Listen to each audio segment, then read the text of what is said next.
Hey everybody, welcome back. My name is Abby. I'm with Fitness is Medicine. Today we're going to do another strength workout you can do in your home using minimal equipment, minimal space, and easy to follow directions. These are videos that are designed for anyone to come into, regardless of whether you've been exercising for years or if you've just started out. I want to make these accessible to everyone so that anyone can feel the confidence to start moving and feeling better. So today we're going to need a heavier band that's set up about chest or hip height. So I have door anchors that I use to do that in my door. You can always loop it around like a railing or something if you don't have those. They're easy, they're inexpensive to order. They're called door anchors. You can order them on the internet. I also have a medium to lighter set of dumbbells. I have a workout bench, but if you don't have a workout bench, you can use a kitchen chair, you can use a coffee table, and then I'm also going to show a modification with yoga blocks if you happen to have something like that, or a couple of really big heavy books. I would say phone books, but does anybody have those anymore? I just have a sturdy chair here. You can use a kitchen chair again. And then I do have a balance board I'm going to use. I know a lot of people who have these in closets at home. If you have one, bring it out, let's use it. If you don't, then we can do a different balance exercise instead. Okay, let's start today. We're going to do a chest press with the band. So I've got this set up about chest height, and I'm going to turn around and keep this band on the insides of my elbows. So I have handles hooked up to mine. If you don't, you can just hang on to the band. So what I want to do is step forward with one foot, shoulders down and back. Now I'm going to press my arms forward without pressing my torso forward, without moving back and forth like this. So I want to push and come back. So these are muscles that you use in push-ups, your chest muscles, your pectoralis muscles. Your triceps are coming into play here a little. You also want to keep your abs nice and tight. Control that band both directions. Breathe out as you press. 8. Now, like I said, keeping your torso stable, not moving back and forth like this. We're just making those arms and chest muscles work. Let's do one more. And rest. Good. Okay, next I want to try reverse lunges. So if you've never done lunges before, I like to start with these. So what I recommend is starting like at your kitchen sink, and I want you to start right up next to that kitchen sink. So if this was my kitchen sink, I'd be standing this close to it. What I'm going to do is step back like I'm going to kneel down. So imagine you're just going to kneel down. I've got this 90-degree angles going in my knees, and then you're going to come back up. You don't have to kneel down. Nice big step back, straight down.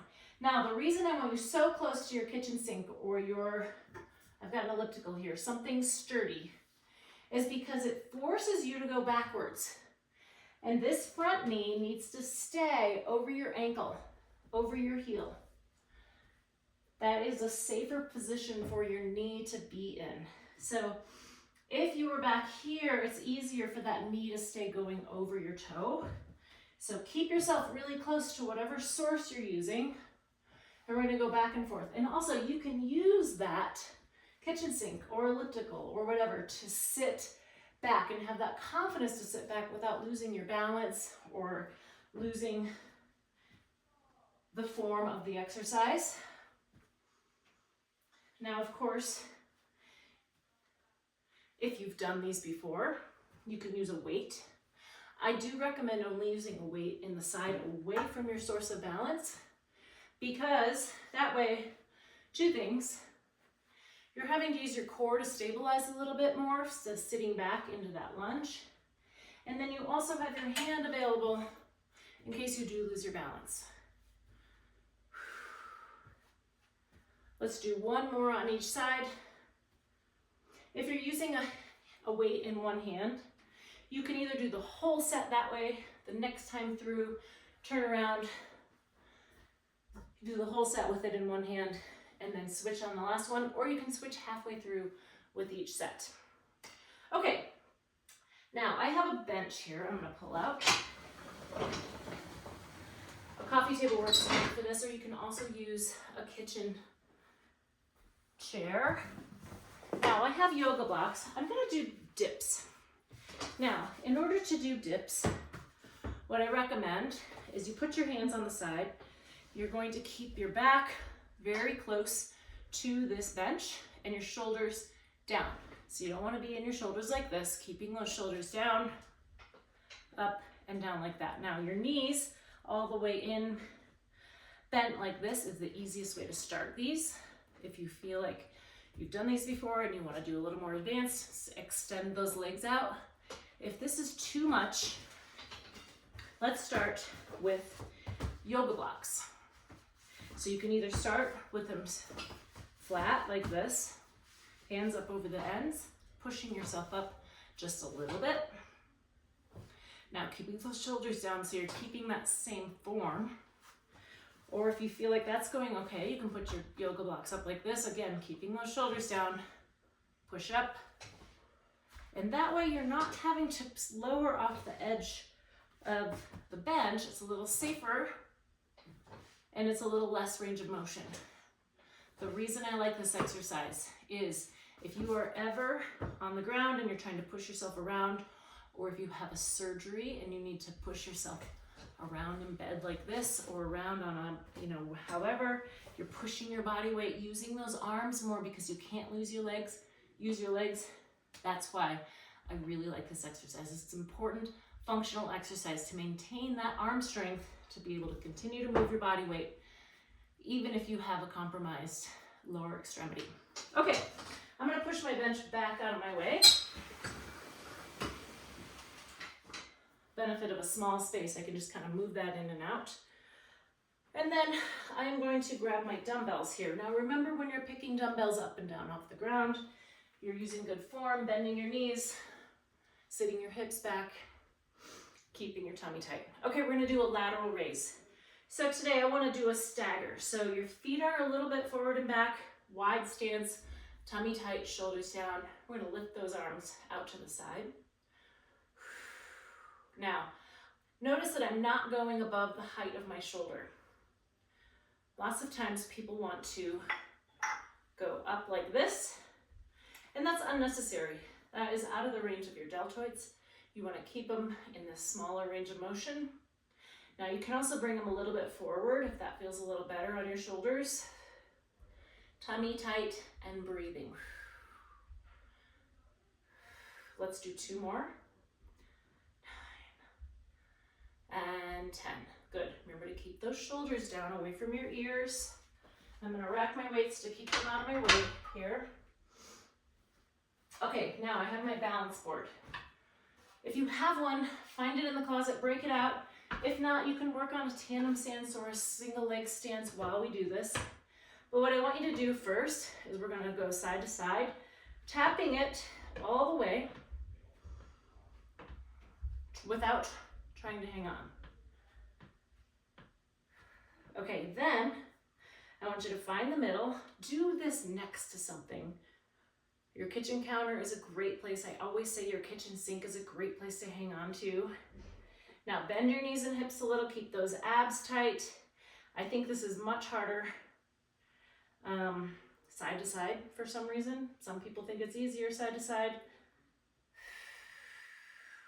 Whatever you do, try to hang on as little as possible. Like, make your body work, make your legs work, make your abs work. Focus on a spot if you need to. Okay, now I'm going to flip it and we're going to go forward and back. So same thing. I'm going to tap it all the way forward and back. Now interestingly, this balance board is different than the one I have in my gym.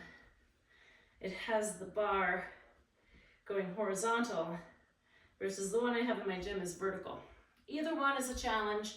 Whatever you have is great. Any way to challenge your balance at home is great. We want to reduce falls. Okay, so